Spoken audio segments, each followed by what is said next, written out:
नमस्कार दोस्तों, मेरा नाम है मनीष कुमार सिंह और आप देख रहे हैं 4 पीएम महाराष्ट्र। दोस्तों, आज महाराष्ट्र में चुनावों के रिजल्ट आए और रिजल्ट्स आते ही मच गया है घमासान। जी हां दोस्तों, जो रिजल्ट्स आए हैं वो जानकारों को भी चौंका कर रख दिया है। जितने भी राजनीति के जानकार हैं वो भी हैरत में हैं कि आखिर ये रिजल्ट कैसे आ सकता है, क्योंकि जो सर्वे आ रहे थे, जो फीडबैक मिल रहा था, जो नेता यहाँ पर आके बैठे थे दूसरे राज्यों से भी, वो भी ये मान रहे थे कि इस बार मुकाबला कांटे का है। लेकिन जिस तरीके से रिजल्ट आए हैं, बिल्कुल एक तरफा मुकाबला गया है और बीजेपी जो कि 100 सीटों के आसपास बोल रहे थे कि जीत, लेकिन उससे भी ज्यादा जो है वो 125 सीटों के करीब जीतती दिखाई दे रही है। वहीं अजीत पवार और एकनाथ शिंदे की जो पार्टियां हैं, एनसीपी और शिवसेना, उन्होंने भी बेहतरीन प्रदर्शन कर दिया है। लेकिन एमवीए गठबंधन से जो उम्मीद लगाई जा रही थी कि लोकसभा चुनाव के बाद जिस तरीके से एमवीए गठबंधन मजबूत हुआ था कि इस बार मुकाबला कांटे का है, वो बिल्कुल भी दावा धाराशायी हो गया। इसके बाद हमने देखा कि आज संजय राउत ने प्रेस कॉन्फ्रेंस करके क्या कुछ कहा है। उन्होंने साफ कहा है कि ये जो रिजल्ट आया है, ये महाराष्ट्र की जनता ने ये नहीं दिया है जनादेश, ये उनका फैसला नहीं है। ये जरूर कुछ ना कुछ गड़बड़ हुई है, क्योंकि जो जिस तरीके के फीडबैक उन्हें मिल रहा था, ये रिजल्ट्स ऐसा बिल्कुल नहीं आना चाहिए था। राष्ट्र नहीं होने देंगे तो इसके लिए इस प्रकार के नतीजे महाराष्ट्र के ऊपर लाद गए हैं। ये जनता का कौल हो ही नहीं सकता। महाराष्ट्र की जनता का मन हमें मालूम है, ये हो ही नहीं सकता है।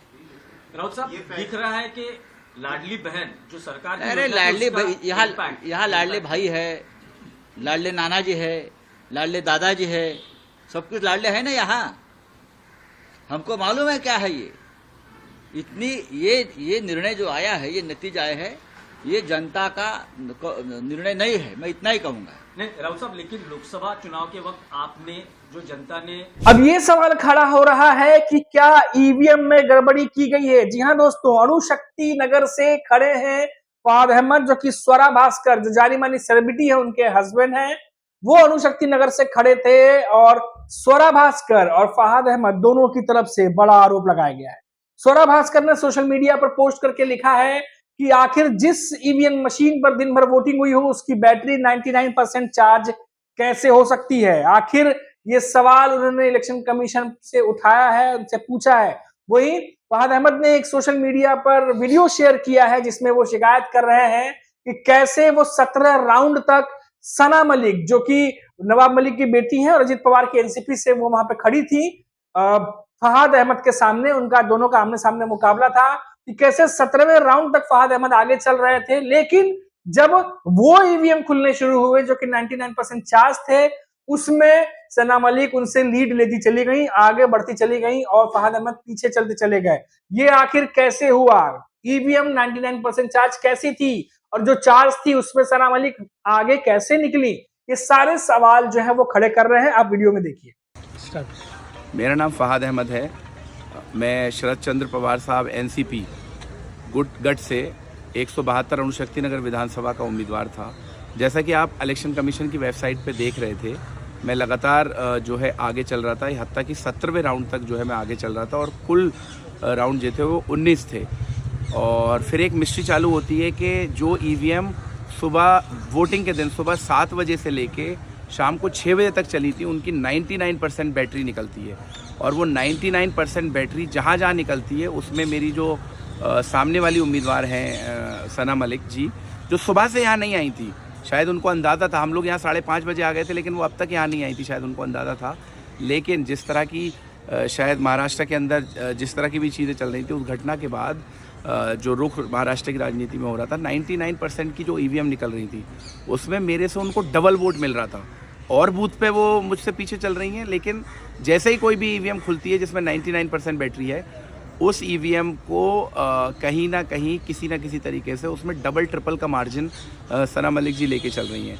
ये बहुत ही चिंता का विषय है। मैं इलेक्शन कमीशन को अभी लिख रहा हूँ रिकाउंटिंग के लिए, और मुझे पूरी उम्मीद है कि ये जो 99% बैटरी का जो मिथ है, उसको लेकर कोई ना कोई जो है कारण और कोई ना कोई जो है जांच बैठाई जाएगी और उस जांच से पहले किसी भी तरह के रिजल्ट की घोषणा नहीं होगी।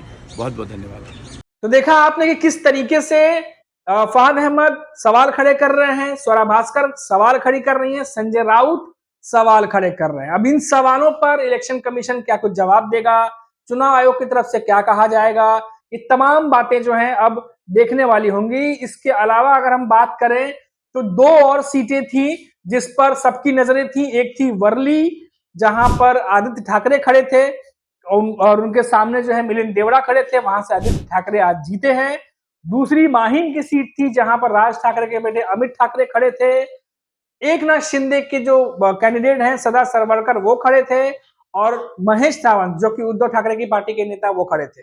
सदा सरवरकर ने बाजी मार ली है माहिम से और अमित ठाकरे वहां से हार गए हैं। सदा सरवरकर को ना खड़ा करने के लिए बीजेपी की तरफ से पूरी कोशिश की गई थी, लेकिन एकनाथ शिंदे अड़े रहे और उन्होंने वहां से सदा सरवरकर को खड़ा किया। उन्होंने बीजेपी की बात नहीं सुनी और नतीजा ये हुआ कि अब एकनाथ शिंदे के जो कैंडिडेट है वो वहां से जीत चुके हैं। तो ये एक बड़ी खबर थी दोस्तों जो आज मुंबई से निकल के सामने आई।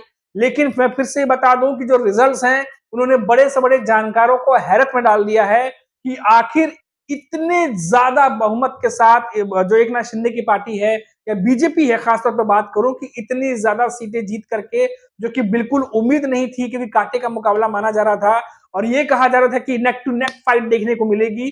वहां पर बीजेपी इतनी ज्यादा सीटें जीत करके लेके आई है जिस पर संजय राउत अब सवाल खड़े करते दिखाई दे रहे हैं। तो दोस्तों अभी के लिए इतना ही, फिर लौटेंगे तो बात करेंगे किसी बड़ी खबर पर। तब तक आप देखते रहिए 4 PM महाराष्ट्र। नमस्कार।